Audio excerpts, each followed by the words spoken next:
ভারতের লোকসভা নির্বাচনের ফলাফল ঘোষণার পর 2.5 মাস পার হয়েছে। এবারের নির্বাচনে বস্তুত পুনর্জীবন লাভ করেছে বিরোধী দলগুলো, বিশেষ করে ভারতীয় কংগ্রেসের পুনরুত্থান ছিল অবিশ্বাস্য।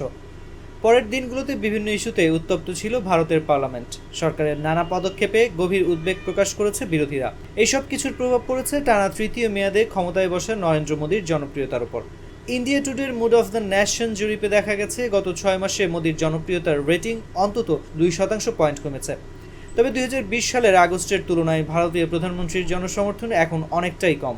সে সময় এই বিজেপি নেতার জনপ্রিয়তার রেটিং সর্বোচ্চ 78 পয়েন্টে পৌঁছেছিল। গত ফেব্রুয়ারিতে এর হার ছিল 60.5% এবং বর্তমানে তা আরও কমে 58.6% দাঁড়িয়েছে। জরিপে আরও দেখা গেছে ভারতের পরবর্তী প্রধানমন্ত্রী হওয়ার দৌড়ে নরেন্দ্র মোদীর সঙ্গে ব্যবধান অনেকটা কমিয়ে এনেছেন কংগ্রেস নেতা রাহুল গান্ধী। এক্ষেত্রে মোদীর পক্ষে সায় দিয়েছেন 49% অংশগ্রহণকারী, আর রাহুল গান্ধীকে পছন্দ করেছেন 22.4% মানুষ। অর্থাৎ গত ফেব্রুয়ারির তুলনায় মোদীর জনসমর্থন 6% পয়েন্ট কমেছে, বিপরীতে রাহুলের জনসমর্থন বেড়েছে 8% পয়েন্ট।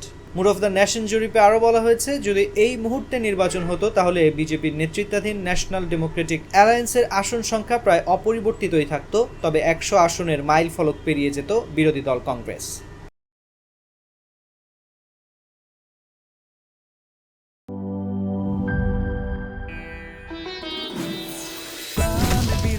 মশলা টেস্ট হবে বেস্ট এই প্রাণ বিরিয়ানি মশলা টেস্ট হবে বেস্ট টেস্ট হবে বেস্ট আরে খুলি দেখেন না বিরিয়ানি আরে ভাই আমাকে দেন আমি খাবো